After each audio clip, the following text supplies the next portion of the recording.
여러분 안녕하세요. 예.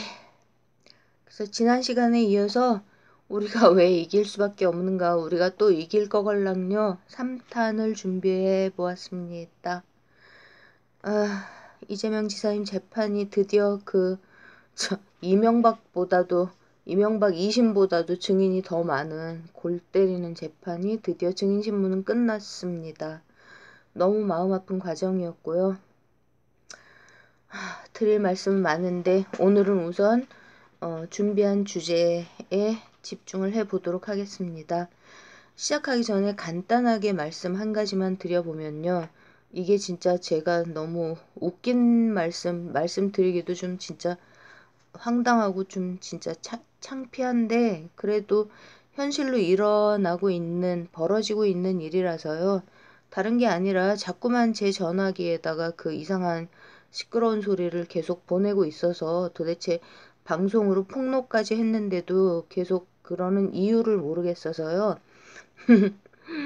진짜 쪽팔리는 말씀 좀 드려보자면 엄청 무섭습니다. 제가 우리 애 말로는 곤충 가슴이라 그러던가 아무튼 새 가슴보다도 가슴이 더 작고 겁이 엄청 많고 그런데요. 저는 이 방송 절대로 그만두지 않을 거고요.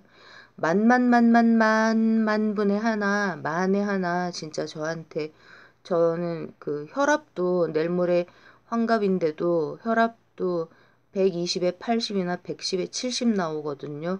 그리고 먹는 약도 없습니다. 엄청 건강하고 상식적이고 우리 애가 아직도 고2이기 때문에 열심히 살아야 되고요. 제가 두 식구라서 말씀드렸죠. 우리 두 식구입니다. 그 멍멍이 2명까지 네 식구인데 애 아빠가 하늘나라 가고 친척도 없고 근데 저까지 죽어버리면 진짜 우리 애는 답이 안 나오기 때문에 그리고 저도 개똥밭에 굴러도 이승이 좋은 진짜 반도의 흔한 아줌마거든요. 우리 아들 표현으로. 그래서 저한테 만에 하나 무슨 일이 있으면 우리 애가 그럴 일은 없을 거라고 보지만요. 우리 애가 방송으로 말씀드릴 겁니다. 우리 아들내미가요. 자꾸 이상한 소리를 제 전화기에다가 보내니까 이딴 소리까지 하게 됩니다. 도대체 누군신지 모르겠는데 그만하십시오. 무슨 에이 진짜. 그러면 본문으로 들어가 보겠습니다. 그러니까 제가 생각을 좀 해봤거든요. 그랬더니 결국은 뭐냐면은 갑자기 노무현 대통령님이 되실 수밖에 없었던 이유는 결국은 노사모라는 국민들의 힘이 있었던 거잖아요. 그렇게 황당하게 이제 대통령 자리를 그 정치 권력의 정점을 뺏기고 난 이 세력들이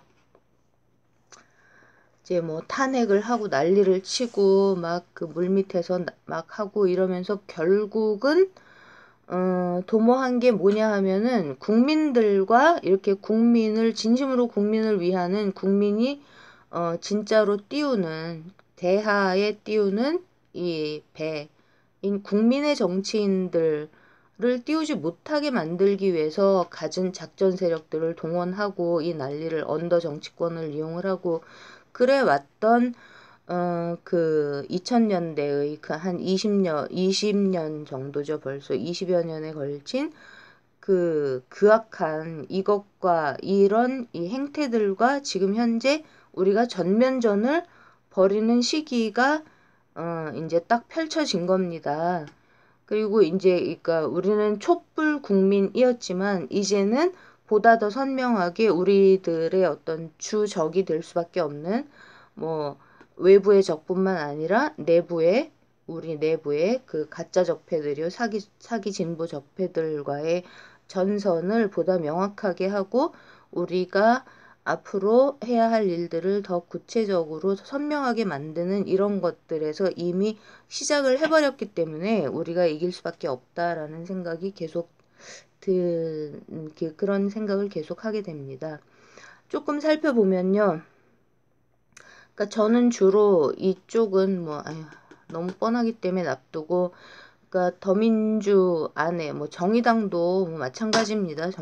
정의당도 극자와 극우는 통한다라는 거에서 특히 뭐 이쪽 미국 민주당하고 CIA 이쪽에 너무 봉사하는 쪽으로 움직이고 있기 때문에 특히 우리 노회찬 의원님이 의문사로 떠나 버리신 이후에는 너무 그쪽을 하고 있기 때문에 뭐 얘기할 필요도 없을 것 같고요. 그래서 우리 더민주가 우리 거잖아요.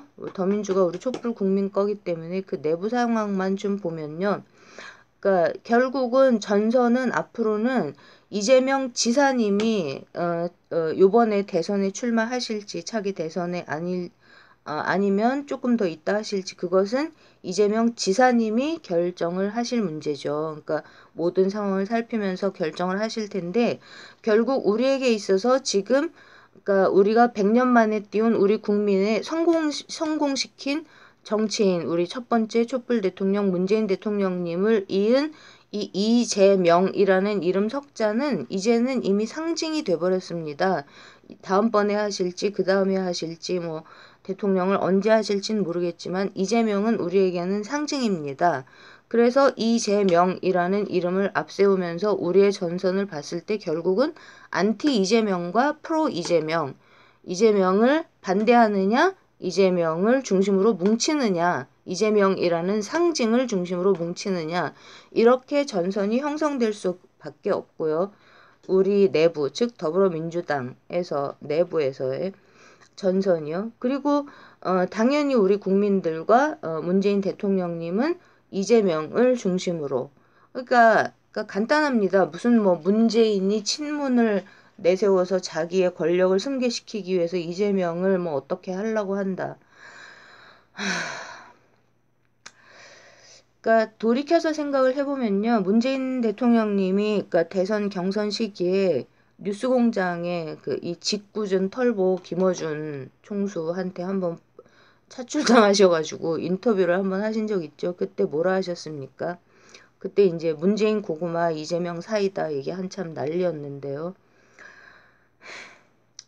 참 의미심장한 말씀입니다. 지금 다시 계속 곱씹게 되는 게 그때 우리 대통령님이 뭐라 하셨냐면요. 배가 너무 고플 때 사이다부터 마시면 속이 안 좋고 속이 쓰리고 그렇기 때문에 우선 고구마로 배를 좀 채우고 그 다음에 사이다를 마시는 게 낫다 라고 얘기를 하셨죠. 지금도 너무 무슨 말씀을 하시는 건지 그때는 다 못 알아들었었습니다. 지금 알아듣죠. 100년 쌓인 적폐에 성남시에서 완전 골수 대목꾼들하고 똑같은 모습으로 비타협적으로 원칙적으로 난리를 치면서 내가 뭐라 그랬죠? 박근혜 보고 내가 종북이면 박근혜는 고정간첩이다 이러고 나서고 난리를 쳤던 그 시장 경력 8년밖에 안 되는 우리 젊디 젊은 이재명 지사님이 당장 대통령으로 나섰을 때 이것들이 저지를 짓들 이런 것들을 너무나 속속들이 예상하는 게 가능할 수밖에 없으신 우리 문 대통령님이 누구를 떠올리셨을까요? 이분을 보면서 지금은 누구를 떠올리고 계실까요? 이분이 왜 떠내려갔는가? 그 생각을 할까요? 안 할까요? 우리 촛불 대통령, 우리 고구마, 우리 무서운 속으로 호랑이, 우리 문재인 대통령님이요. 그리고 그 이후에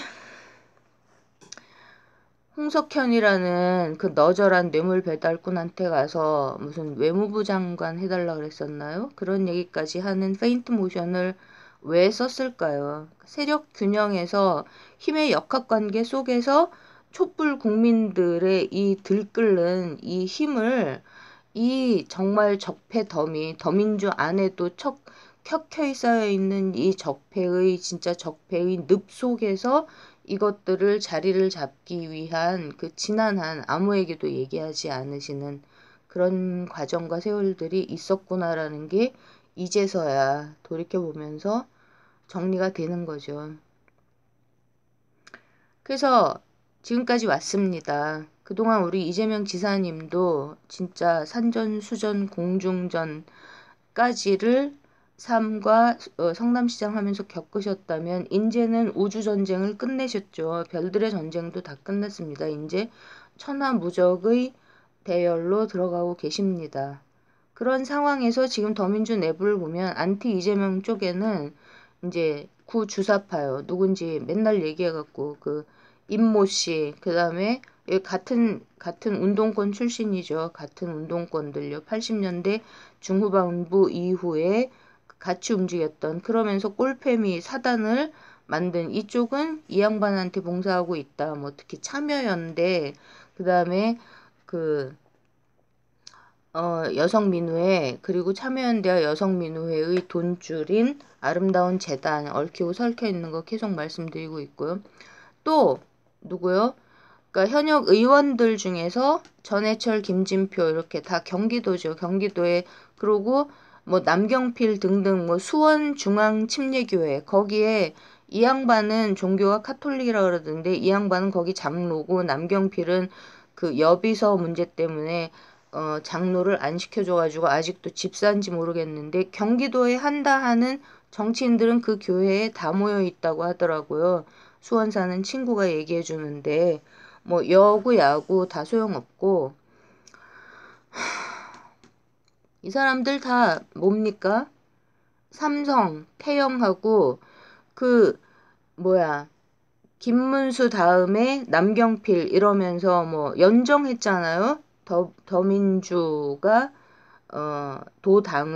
도의회하고 도당을 장악하고 그 다음에 도지사는 한나라당에서 하고 이러면서 이른바 연정 어쩌고 이러면서 다 얽혀갖고 뭐가 된 거죠? 삼성과 태영하고 얽힌 거죠. 그래서 지금 수원지법 뭐 남부지청이니 성남지청이니 뭐 무슨 뭐 분당 경찰서니 아닌 데가 어디 있나요? 그거를 뚫고 우리 이재명 지사님이 경기도정을 이렇게 하고 싶은 거를 해 나가는 거 보면 이분 진짜 탁월한 행정가인 거 정말 맞습니다. 그 도의원 그걸 어떻게 이 짧은 시간에 다 의회를 다 장악을 하셨는지. 경기도에 적을 든 지역구 국회의원들 이종걸, 안민석 지금은 이름이 둘밖에 생각이 안 나는데 작년 여름에 이 해철 징표가 난리를 칠 때 거기에 발맞춰가지고 이재명 출당을 부르짖었던 지역구 국회의원들이 한 대여섯 명이 있었거든요. 더민주 안에 뭐 그 누구죠? 정청래는 그 국회의원도 아닌데 이 유시민 씨한테 탄력받아갖고 난리쳤죠. 싹 다 경기도더라고 지역구가 싹 다요. 그러면서 이제 근데 이분들은 그러면 지금 그때 당시에 작년에 그랬던 이분들은 향후에 어떻게 움직일까를 생각을 해보면 여기는 이제 그러니까 너무 얽혀 있기 때문에 여기는 끝난 게임이고요. 이분들은 그동안의 흑역사에서 계속 해줘야 되냐 마냐 적당히 빠져나올 수 있는가 아닌가 그리고 지금 이재명 경기도지사님이 경기도 안에서 인기가 너무 높기 때문에 자기들 지역구 관리를 하는 차원에서 현재 상황에서의 지역구에서의 이해관계와 그동안 얼마나 발목을 잡혔는가 빠져나올 수 있는가 이런 거에 따라서 움직임이 좀 달라지겠죠. 저는 우리 국민들과 우리 대통령님 그리고 이제는 상징으로 등극하신 우리 이재명 지사님 에게 막말로 들러붙는 쪽으로 그렇게 결론을 내기를 바랍니다. 그게 어차피 장기적으로 봤을 때 본인들의 정치 생명을 연장하는 데에도 더 유리할 수밖에 없으니까요.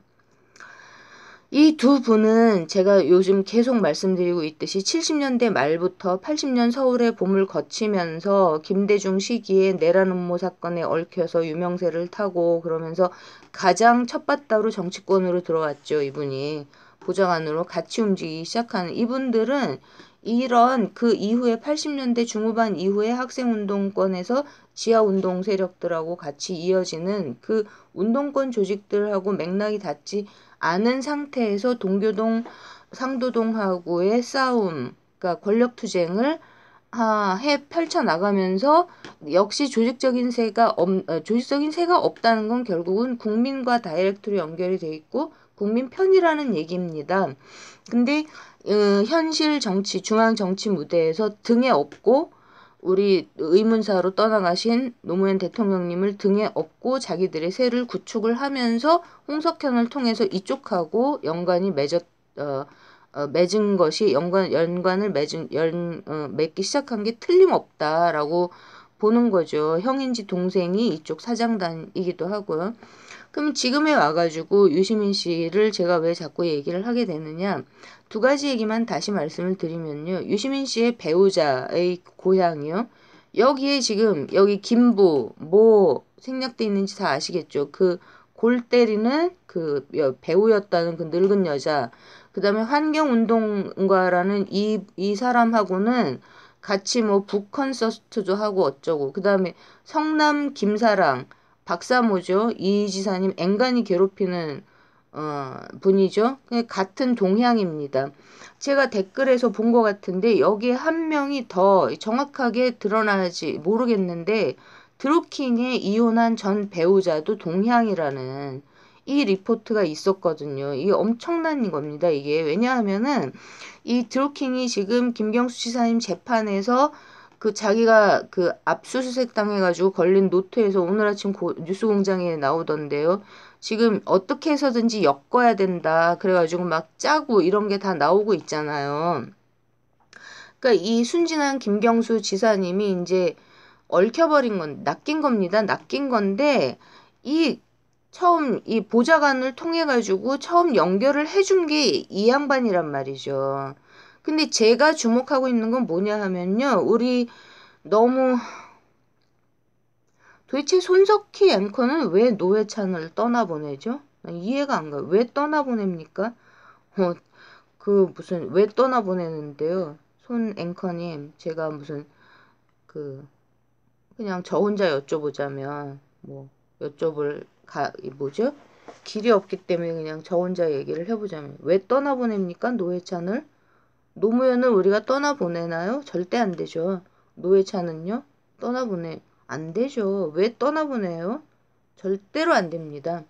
근데 이 사람이 자기 공범 재판에서 증언한 거에 조선일보에서 본 것 같은데 골 때리는 증언이 뭐가 있었냐면요. 노회찬 의원님도 연결시켜준 게 거든요. 근데 뇌물로 보일 가능성이 매우 큰 어떤 보따리를 만들어가지고 거기다가 뭐 무슨 뭐를 집어넣었대나 뭐 꿀인지 된장인지 그런 거를 싸가지고 해갖고 건네주는 이 쇼 비슷한 거를 이거를 할 때 그거를 일일이 참견을 하면서 구체적으로 이렇게 해라 저렇게 해라라고 얘기한 사람이 이혼한 그 배우자분이시라고 증언을 했단 말입니다. 이 사람이.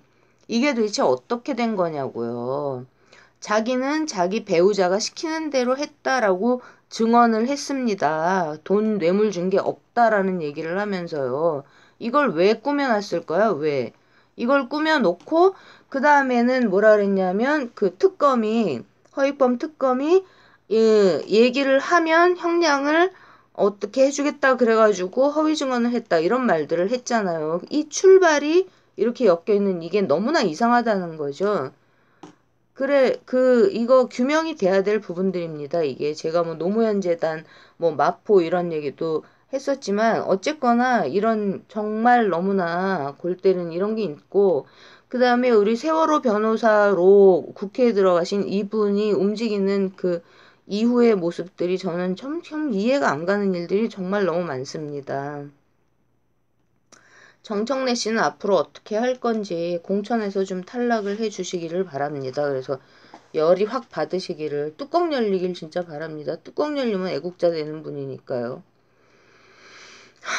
이렇게가 지금 우리가 이 당 내에서 더민주 내에서 지금 이제 그 40대의 기수 40대 더민주 지키기 우리 유재일 평론가님이 엄청나게 거의 목숨 걸다시피 하면서 폭로하고 있는 당내 적폐로 제가 생각하는 이런 움직임들인 겁니다. 그러면 그러니까 상징으로 이제는 굳어져 버린 우리의 이재명 지사님. 이재명을 중심으로 이재명이 전면에 나서든 아니면 이재명이 어떤 힘을 자기의 힘을 실어서 지지 선언을 하든 어쩌든 이거는 그 이제 향후 총선 상황에서 이재명 지사님이 판단을 하시겠죠. 저는 그러니까 이재명 지사님이 법원 앞 집회는 안 했으면 좋겠다고 얘기를 하셨기 때문에 전 속으로는 하기를 바라시는 건 혹시 아닐까 이런 생각도 하긴 했었지만 어쨌든 그렇게 말씀하셨기 때문에 저는 법원 앞 집회는 안 가고 있습니다. 분당소 앞에는 갔었는데요. 분당소 그때 왜 말렸을까요? 고소를 해버렸어야 되는 건데. 여기 보면요. 그래서 프로 이재명으로 뭉칠 수 있는 분위기를 우리가 보면 저는 우리 문재인 대통령님은 철석같이 믿습니다. 철석같이. 지금 하다못해 삼성이고 뭐고 무슨 그 거지 같은 회사 그 돈 있는 한 집안에 그것도 회사에 도움이 되기 위해서 실력이 없는 사람은 뭐 장남이 돼도 내치고 어쩌고 뭐 맡겨가지고 그 회사한테 이득이 될 뭐 자식한테 뭐 물려준다 어쩐다 해가지고 싸움이 나고 난리가 나는데 우리 문재인 대통령님 같은 이 애국자가 우리 촛불 국민들의 마음을 누구보다 더 잘 아시고 진짜 생기는 거 한 개도 없이 총대를 메고 대통령이 되신 우리 문재인 대통령님이 누구한테 지금 이 우리나라의 정치가 이어지기를 바라실까요? 이분을 보면서 누가 떠오를까요? 우리도 떠올리는 이분을 보면서요. 지금 나이가 12살 아래 그 너무 얼마나 마음이 어떠시겠습니까? 근데 그 뭐 사람들은 당대표가 불러들였다고 얘기를 하지만 전 잘 모르겠습니다. 그리고 아는 게 정말 이 내부 사정을 아는 게 정말 없어가지고 여기 이제 물음표는 찍어놨지만 제가 이 양정철 씨가 인터뷰한 것들 이런 거를 보면서 지금 비서실장 하고 계시는 분만큼 그렇게 우리 문재인 대통령님을 거의 뭐 문 대통령님을 위해서는 목숨도 버리실 것 같은 그런 분위기를 제가 느꼈었거든요. 그런 진심을요. 그래서 같이 그러니까 제가 문 대통령님을 믿고 있고 그리고 김경수 지사님을 통해서 드러난 우리 문 대통령님의 마음 이런 것들을 함께 공유하고 계시기를 그래서 즉 차기의 움직임은 우리 문재인 대통령님이 세우신 지금 이번 정부, 이번 첫 번째 제1기 촛불 정부를 이어서 완성시킬 수 있는 이런 쪽으로 가닥을 잡아 주시기를 바라고 또 바라는 거죠. 여기에 지금 뭐 경상도에서 불러가려고 막 그러는 이 조국 실장, 그 다음에 이낙연 총리 요즘 표정을 보면서 저는 이제 어줍잖게 그러니까 우리나라 사람들은 다 50 넘으면 다 관상에 대해서 나름대로 얘기를 하잖아요. 그래서 반도의 흔한 아줌마인 저도 이제 환갑을 앞둔 저도 우리 이낙연 총리 요즘 얼굴 표정을 보면서 반성을 똑바로 하신 게 아닌가. 이분도 이제 정치에 대해서 얼마나 야욕이 있었으면 자기 아들을 그렇게 실제로 아픈 아들을 군대를 보내려고 얼마나 애를 쓰셨습니까? 그러다가 지금 여기하고 임종석하고 이렇게 해갖고 삐딱선을 한번 탔었죠. 뭘 잘못 먹었는지 무슨 뭐가 헛바람이 들었는지 그랬다가 이제 잘렸어야 되는데 총리에서 안 잘리고 우리 대통령님하고 어떤 스토리가 있어서 계속하고 계시는지 모르지만 아무튼 이렇게 같이 좀 모여주시기를 바라는 마음인 거죠. 새로운 변수로 떠오른다고 느껴지는 거는 이제 대연정. 그 이름도 찬란한 대연전. 여기에 밑밥을 깔고 있다고 보여집니다. 뭐 지금은 뭐 안철수를 뭐 2번 실수는 안 한다 이러면서 안철수를 뭐 애지간히 못 믿는 것처럼 얘기를 하고 있지만 아이고 그 말을 믿을까요? 왜 10월 달을 불렀을까요, 여러분? 왜 10월까지 10월이면 바른미래당 지지율이 10%가 나오나요? 안 나오겠죠. 근데 왜 10월 달까지? 그거는 이 양반들이 지금 어떤 흥정을 하고 있는 게 느껴지거든요. 제 생각에는요. 그러면은 이제 일단 첫 번째로 지금 시도를 하고 있는 멀밑으로 두 가지 시도를 하고 있다라고 느껴지는 게 최재성을 통해서 민평당하고 무슨 합당을 하는 더민주하고 합당 얘기가 나왔었잖아요. 그거 간을 계속 볼 것 같습니다. 무슨 지분을 갖고 그렇게 되면 그 동교동계 뭐 상도동계 뭐 여기에 어차피 다 밀렸기 때문에요. 지금은 합쳐가지고 더민주 안에서 어떻게 흥정을 하고 싶어 그쪽으로 할까? 아니면은 그게 대충 봐갖고 답이 안 나올 것 같으면은 따로 모여가지고 대충 뭐 민평당, 도로국민의당 비슷하게 이렇게 모여 있다가 대충 이제 그 총선이 뚜껑 이렇게 열리고 나서 그 다음에는 이제 대연정으로 가는 거죠. 대연정이요.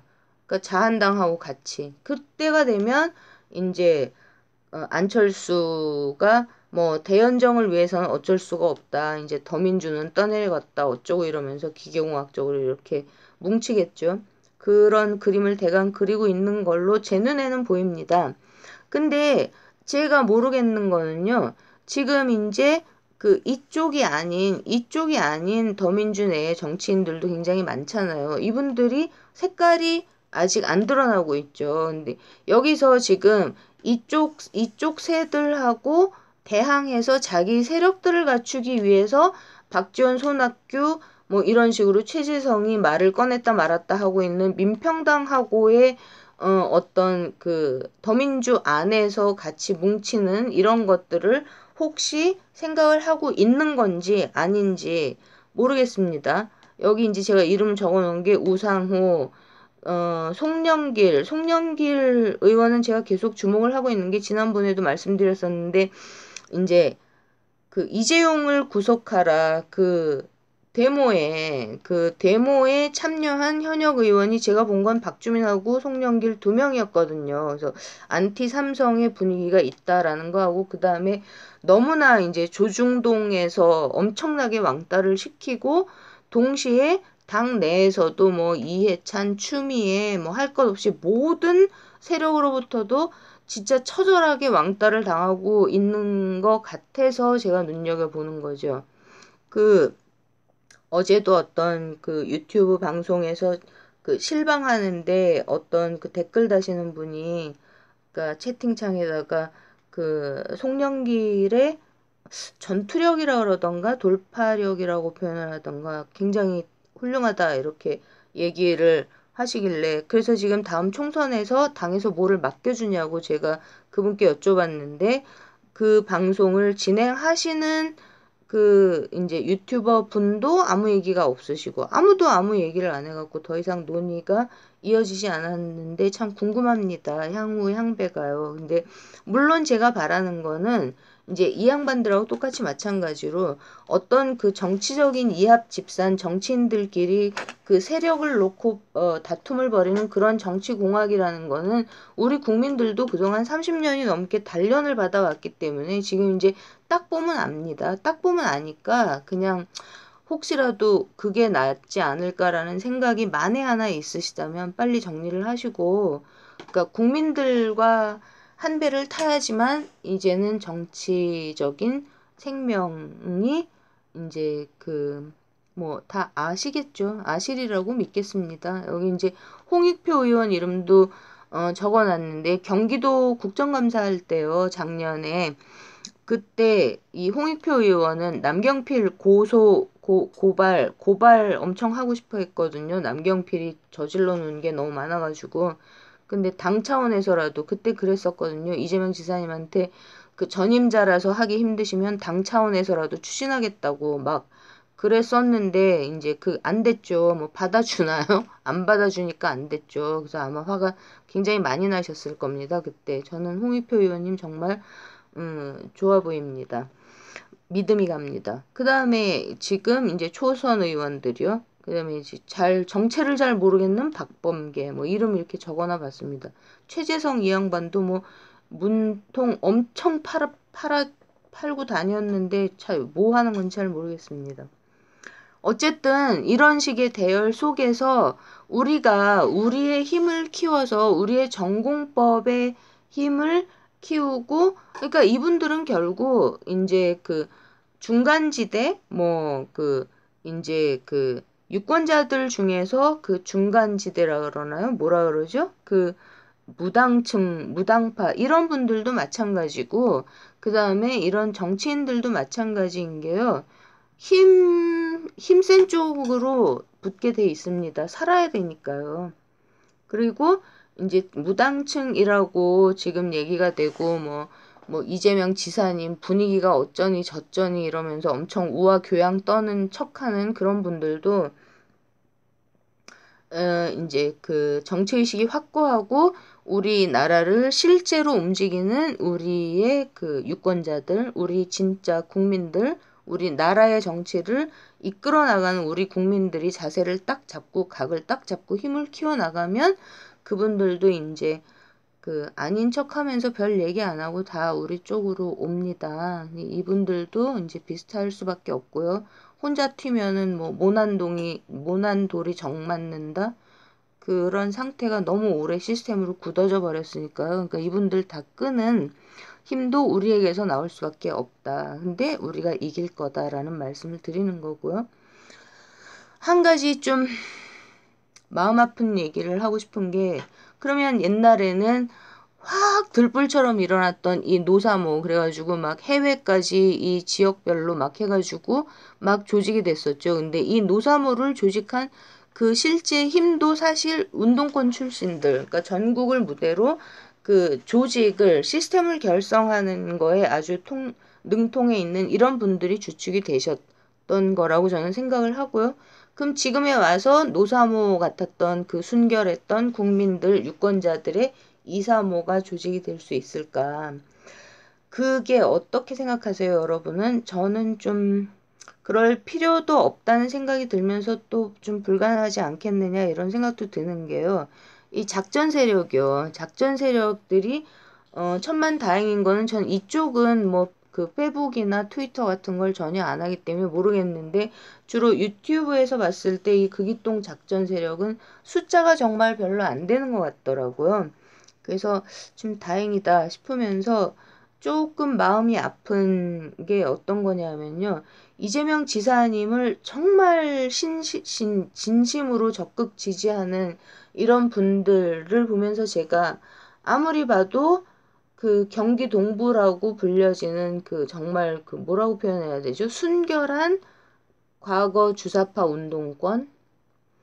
그런 게 너무 많이 느껴져가지고 이제 토요일이었나 언제 성남이 경기 동부니 하고 친구한테 물어봤더니 지역적으로 경기 동부라고 얘기를 하더라고요. 그래서 그렇구나 하고 있다가 이거 준비하기 전에 검색을 해봤습니다. 그랬더니 성남이 나오더라고요. 지역적으로. 그래서 내가 느꼈던 그 여기 지금 경기 동부의 그림자라고 너무 슬퍼서 적어놨는데, 그러니까 그 이재명 지사님을 정말 신실하게 적극적으로 지지하시는, 저도 그 중에 한 사람입니다.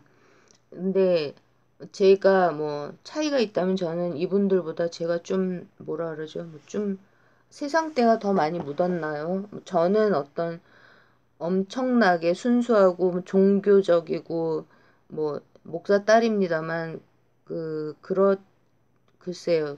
근데 그러니까 가장 큰 가슴 아픈 문제라고 제가 생각하는 거는 이분들 분위기에서는 정치 감각이, 그러니까 제일 핵심적인 거는 정치라는 거는 결국은 힘과 힘의 게임이기 때문에 아무리 생각이 옳고 말이 옳고 행동이 옳아도 밀리면 죽습니다. 밀리면.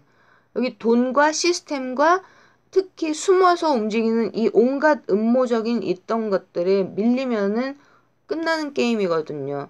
근데 그 예를 들면은 이제 그 안희정하고 이렇게 당내 경선에서 붙었을 때 안희정, 이재명의 지지를 다 모아도 아마 문재인보다 더 적었을 겁니다. 그리고 그때 정말 엄청나게 심각했던 문제는 안희정 쪽으로 그 국민 경선 같은 데서 들어오는 그 국민의당하고 심지어 그때 새누리당까지. 왜냐하면 안희정이 여기하고 관계가 있으니까요. 홍석현 이런 쪽하고 이쪽에 제일 많이 어울리는 사람이었기 때문에 그쪽을 밀고 들어오는 이거를 막는 게 엄청 큰 일이었는데 이쪽에서 퍼뜨리는 얘기들이요. 그러니까 그 경선에서 이 드루킹을 이용을 하고 그렇게 해가지고 경선이 부정경선이어서 문재인 후보한테 이재명이 실제로는 1등이었는데 당 후보를 뺏겼다. 이런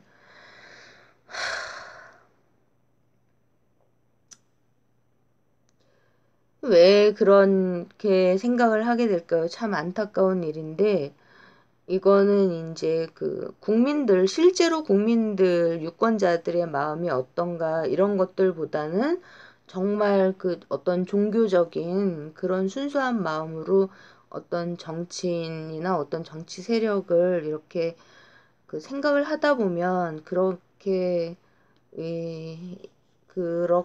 이제 휘말릴 가능성이 많이 커지는 것 같습니다. 근데 이 경기동부 이분들이 실제로 활동을 하셨던 이런 거는 정말 매스컴에서 하나도 보도를 안 해줘서 아무도 모르고 일반 우리 유권자들은 정말 모르고 있는데 이분들 진짜 그때 이제 이석기 씨뿐만 아니라 같이 공범 이렇게 해가지고 한 5분 정도와 같이 억울하게 투옥이 되신 이분들의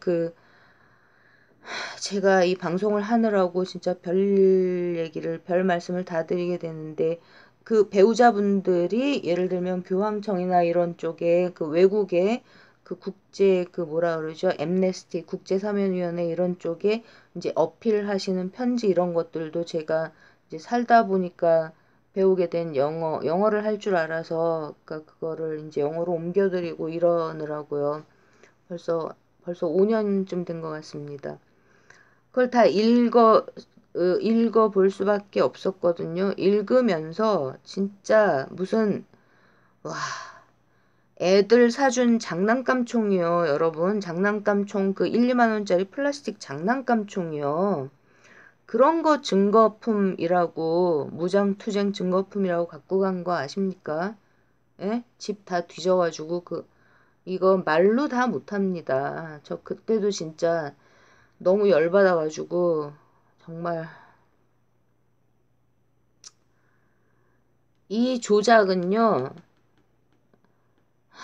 물론 이제 그 다음에 이석기를 석방하라 이런 걸 갖고 막 우리 촛불 집회 계속 할 때 이쪽에서 이제 해외에 언론 플레이 했던 통진당 쪽 이런 분위기에는 저는 절대로 그렇게 변칙적으로 움직이는 건 절대로 동의를 할 수 없습니다만 아무튼 이분들의 이쪽에서 활동하셨던 성남을 중심으로 이쪽에서 활동하셨던 이분들의 원칙적이고 헌신적이고 그렇게 이제 지역에서 활동하셨던 이분들의 이 모습은 정말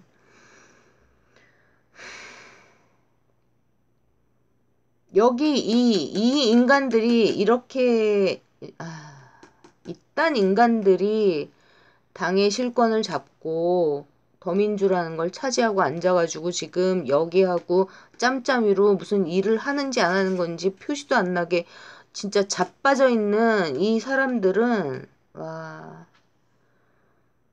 아무튼 그런 이 분위기가 있습니다. 이분들이 근데 이분들의 이런 어떤 정치적인 역학관계 그리고 시스템을 이런 인간들이 어떻게 운용하는가에 대해서 눈을 부릅뜨고 살피지 않는 상태에서 오로지 이재명 지사님을 지키고 싶은 마음과 이재명 지사님을 정말로 사모하는 거죠. 사랑하는 사람들의 모임이 아니라 그야말로 말 그대로 사모하는 이런 이게 이 작전 세력들이 퍼뜨리는 말도 안 되는 그런 거에 참 이렇게 시시때때로 휘둘릴 수밖에 없는 그런 걸 보는 아픔이 있습니다. 이런 게 이제 일반 유권자들, 일반 국민들한테는 도저히 이해도 공감도 얻기 힘든 그런 모습들이 속에 있는 거거든요. 정말 아픕니다. 생각을 하면.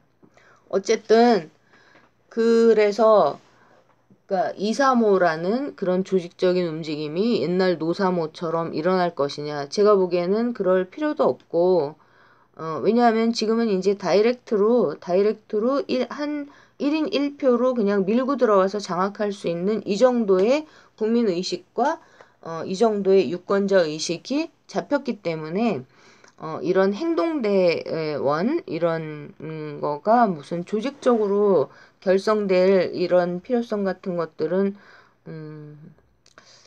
2000년대 초하고 비교해서는 벌써 이제 20년이 다 지났죠. 우리가 그만큼 성숙했기 때문에요.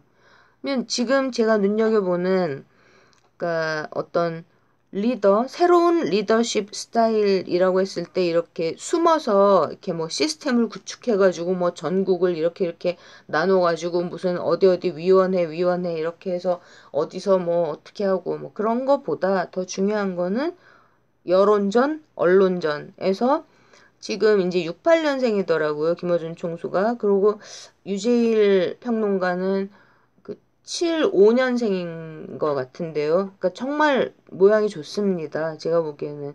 지난주 다스베이다에서 이제 토착 외구 세력에 대항하는 총선 대비 시작을 했죠.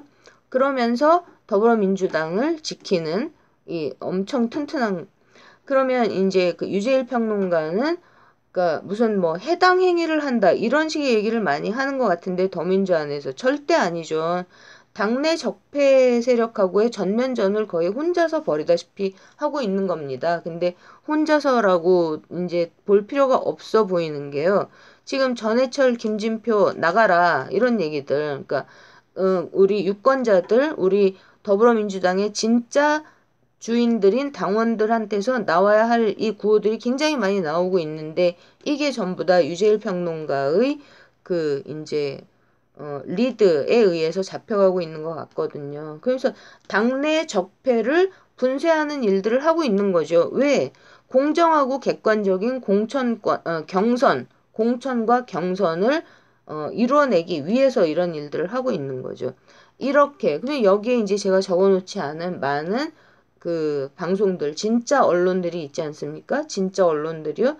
진짜 언론들과 이렇게 함께 세를 이루면서 우리가 뭐 더 많이도 필요 없을 것 같고 200만 권리당원만 쟁취를 하면 이거 뭐 어려운 일이 전혀 아닙니다. 지금도 이제 많이 가입을 하고 있고요. 계속 얘기가 나오면 이렇게 해서 결국은 우리 문재인 대통령님과 이재명 상징으로 굳어진 이재명이라는 이 상징을 갖고 세력화가 분명히 돼야만 하는 그리고 그러기를 우리 국민들이 기다리고 있는 이쪽이 이제 세를 잡을 수밖에 없다라는 생각을 다시 하게 된다는 거죠. 오늘도 생각을 하게 되는 게 우리가 이깁니다. 그러니까 여기에 확실하게 이해관계가 없는 더민주 내의 모든 정치인 분들은 이쪽으로 함께 모여서 우리 국민들과 힘을 합쳐 주시기를 다시 말씀을 드리는 거고요. 그리고 이런 뭐 박지원, 손학규 뭐 이런 쪽으로 뭐 이렇게 뭐 정치공학적으로 해처 모여를 당 안에서 어떻게 하고 저쪽 그 하나도 필요 없고요. 혹시 뭐 우상호 의원, 송영길 의원, 홍익표 의원, 초선 의원님들 뭐 이렇게 뭐 이 제 방송을 들으실 가능성은 거의 없지만 아무튼 이렇게 얘네들하고의 뭐 힘의 대결을 그 안에서만 하려고 하지 마시고 우리 국민들하고 합치면 됩니다. 국민들의 배에 올라타십시오. 국민들의 물결 위에 올라타서 국민을 믿고 가면서 우리 문재인 대통령님을 지키고 우리 이재명 지사님을 상징으로 하는 대열 속에서 같이 뭉치면 됩니다.